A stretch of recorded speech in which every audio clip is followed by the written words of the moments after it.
نصیب فرمائے۔ حضرات، اہل اسلام پر بڑا نازک دور ہے۔ رسول اللہ صلی اللہ علیہ وسلم کے نام لیواؤں پر قیامتیں ٹوٹ رہی ہیں۔ ایسے لگتا ہے جیسے ابتدائی دور میں اسلام کی نسبت سے مسلمانوں پر جو تکالیفیں آئی تھیں مکہ شریف میں، کیا عالم تھا۔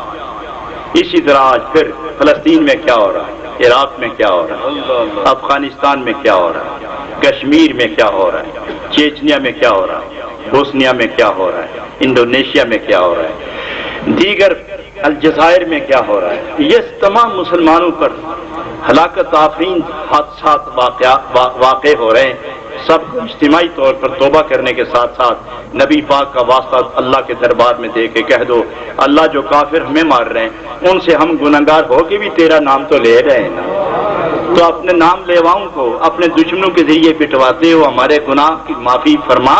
اور مسلمانوں کو عظمت عطا فرما۔ افغانستان میں جو اس وقت تازہ قیامت ٹوٹی ہے، انشاءاللہ آپ سب کی دعائیں اللہ کے ہاں پہنچ رہی ہیں۔ وہ صرف کافر کا غرور خاک میں ملانے کے لیے یہ ایک ٹکر ہے، تو چند دنوں کا چکر ہے، ابھی عنقریب ختم ہونے والا ہے انشاءاللہ۔ حضرت عثمان رضی اللہ عنہ کے زمانے میں جو قوم مسلمان ہوئی تھی اور اس وقت سے لے کر آج تک اسی اسلامی شاعر پر جو قوم قائم ہے، وہ یہودیوں کے ہاتھوں مرنے والی نہیں، وہ قیامت تک رسول اللہ کی عظمت کا جھنڈا لہرانے والی قوم ہے، اور اسے کبھی سرنگوں ہونا نہیں آیا۔ یہ مٹانے کے لیے آئے ہیں، مٹنے کے لیے نہیں آئے۔ اسلام کفر کے سامنے کبھی سرنگوں نہیں ہوا۔ اسلام کے ماننے والے تھوڑے سے ہی،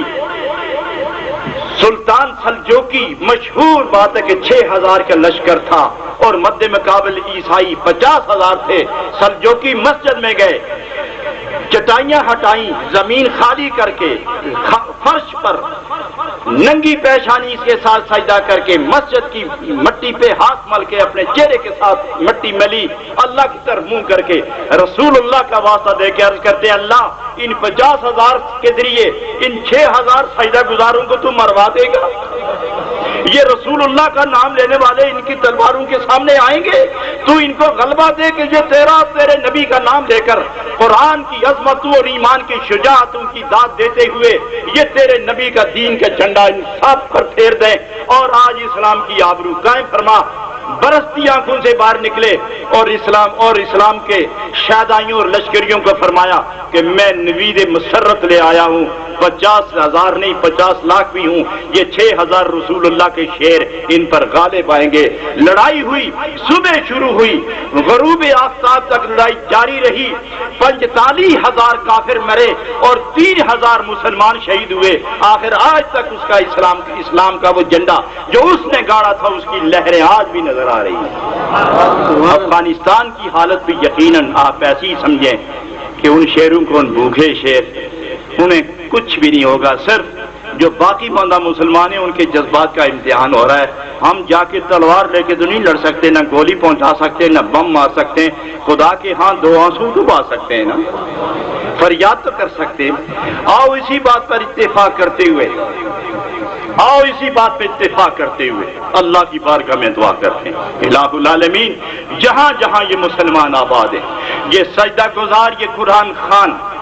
یہ نبی کے ثنا خوان، یہ قرآن کی تلاوت کرنے والے، اے رحمان تیری عبادت کرنے والے اور تیرے محبوب کی محبت میں جلنے والے، ان کو کفار کے نرغے سے محفوظ کر لے اور انہیں اتنی آزادی اور غلبہ دے کہ جہاں جہاں یہود و نصارہ اور ہنود موجود ہیں، ان مسلمانوں کا نام سن کر لرزہ براندام ہو جائے اور ان کی کیفیت جگر منہ ہو جائے، ان کی ہوا اکھاڑ دے اور مسلمانوں کو غلبہ عظیم عطا فرما۔ اور لرزتے ہاتھوں سے آج بھی کرتے ہوئے اللہ کی بارگاہ میں عرض کرو، الہ العالمین رسول اللہ کے واسطے، دین کی عزت کی خاطر، قرآن کی عظمت کی خاطر، ایمان والوں کی بقا کی خاطر تو تمام جہان کے مسلمانوں کو غلبہ عطا فرما۔ ربنا تقبل منا انک انت السمیع العلیم وتب علینا